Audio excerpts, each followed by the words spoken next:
Hi, I'm Katie. I'm a PhD student at the University of Cambridge, and I'm going to talk to you today about our work, Human-in-the-Loop Mixup, which is a fantastic array of collaborators, Umang, Weiyang, Vihari, Brad, and Adrian.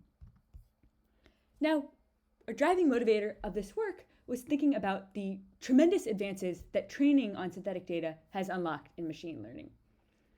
Yet, there remains a question to us of how perceptually sensible are these synthetic examples. When you're doing typical supervised learning classification, it is usually straightforward for a human to inspect whether an image matches up with the label of a cat or a dog or a ship. However, when we're training on these massive, almost infinitely, or yes, infinitely possibly generated synthetic data, it's not always clear if the labels that are used to match with synthetically constructed examples matches with human percepts. And this might be important for trustworthy machine learning, that you want stakeholders to be able to trust that the data that is used to train the models they're deploying matches or is auditable by humans. Here, we focus first on the synthetically constructed data in Mixup, which I'll get into more next. But we believe that our approach could be applicable to other synthetic data schemes. Now, why do we choose Mixup? Well, Mixup is a very simple generative process. It takes two examples from the training set, which you would usually do in supervised learning, and it samples a mixing coefficient, which here we call lambda, and linearly combines those examples to construct a new example that you train on. And you never train on the original examples in the training set. For ease of notation, we decompose this into two different mixing policies, the data mixing policy and the label mixing policy that we'll refer to. And the data mixing policy is used to construct the linearly mixed, say, image, and the label mixing policy is the corresponding target that you would use in classification. And Mixup is already quite popular and powerful as a regularizer that several amazing other authors have found that you can do this linear interpolation scheme and get substantial benefits on downstream calibration, generalization, robustness, lots of awesome properties that you might want in your networks. However, cognitive neuroscience has lots of research that shows that people might have nonlinear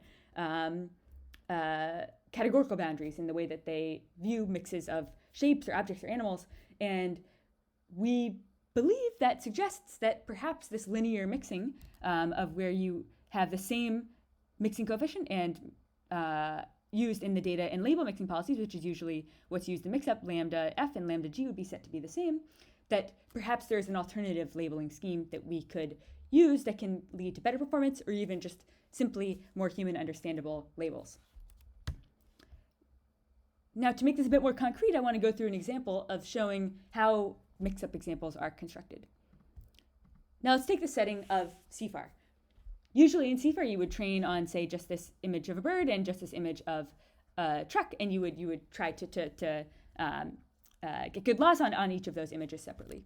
But in Mixup you would sample, say, two images, a pair of images, or a pair of examples that, say, are these one-hot usual encodings, and instead of training directly on those, you sample a mixing coefficient, which you use to mix the two images, and you instead train on that. So here we're taking, say, 10% of this bird, 90% of this truck, and constructing a linearly interpolated image in pixel space and getting a new label which you use as the target. And you can do this for different mixing coefficients. And you only ever then train on these mixed examples. But what we wanted to ask is whether that process is perceptually sensible to humans. So we constructed two different settings where we can elicit this information from people. One, we fixed the mixing coefficient to be 0.5. So say we fixed lambda g to be 0.5, and we asked people in all these different mixed images, are these labels, which do you select as the 50-50 point? And we constructed a second setting where we gave people a mixed image and we asked them to give us what they thought, say, lambda, the underlying mixing coefficient was. Now first I want to give a very brief overview of the results that we saw in this first setting. And we recruited 70 participants to do this task in two different interface types that you can see more in our paper. And what we found is that largely people did uncover that the true point that was actually what was mixed as the 50-50 point, but there were several instances where people selected what they believed to be the 50-50 point, but actually was a 40-60 point, or even a 30-70 point, which suggests that there is some misalignment, but perhaps not too strong in aggregate. When we look at individual cases, we can really see that there is some perceptual insensibility in the mixing coefficients. So say here, these are the raw images on each side, and we can show what is a mixing in between. That if we take this mixture between a ship and a truck, that we get that people actually endorsed that instead of being the true 50-50 point, people thought that these were the 50-50 points, or these for the dog and the bird, or these for the frog and the truck, which suggests that there are possibly alternative mixing strategies that could capture people's perceptions here. We also did the second setting where we instead asked of not just looking at the 50-50 point, but showing different images of a whole host of mixing coefficients on the spectrum of 0 to 1, and asking people to rate what they thought the mixing coefficient was. And here we had many more mixed images, which you can see more in our paper of why there was a little bit of discrepancy in the numbers there. And we recruited 80 participants to do this task. What we found is that in general, while people are pretty well calibrated actually on the 50-50 point, we see this sigmoidal behavior for other mixing coefficients. So down here is the true, in quotes, mixing coefficient and the inferred mixing coefficient by people. And we see that when the true mixing coefficient is something like 0.25, that people actually perceive that to be less, or more conversely, which suggests that perhaps a more sigmoidal mixing policy might be more aligned to people. And we can see this at the individual level as well. You can see that people's inferred mixing coefficients for some of these cases was actually substantially different than what the true mixing coefficient was. Now, given that we found that there was some misalignment, it's questionable to ask, well, how can we actually use this to improve machine learning systems? And can we use this to improve machine learning systems? So we trained several models on the updated relabeling. So here we took our average relabelings from people for each mix example and compared it against the mix-up labels used. And what we saw is that this actually worsened performance, which is very interesting and I think is something that would be great to discuss further, as it's not clear, when would you want to trade off performance with perhaps human alignment if this is something that a stakeholder really cares about. But we didn't want to just give up here. We also realized, well, we had collected human uncertainty information from people. When people were rating the mixing coefficients, we had also asked them for their confidence in that rating. And we saw that the predicted confidence matched with other marks of ambiguity in the underlying images of, say, looking at work by folks at Princeton of CFR10H labels, which I can cite offline. But we wanted to see, well, can we use human confidence as well to guide this relabeling? And what we found, as you can see in our paper, is that yes, actually, if you leverage human confidence, that you can substantially improve on the cross-entropy of generalization, fast gradient sign methods. This is looking at adversarial robustness and general calibration, which we thought was very, very exciting.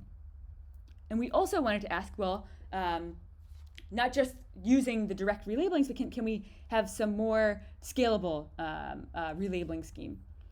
We had seen that people's individual category boundaries of, say, taking the mixing coefficients of two different examples, say a deer and a truck, or automobile and a ship, or a cat and a dog, that perhaps we could actually just fit different functions to people's categorical boundaries and use this for relabeling instead. And again, this is very preliminary. What we find is that we can at least sort of match performance in this more scalable setting.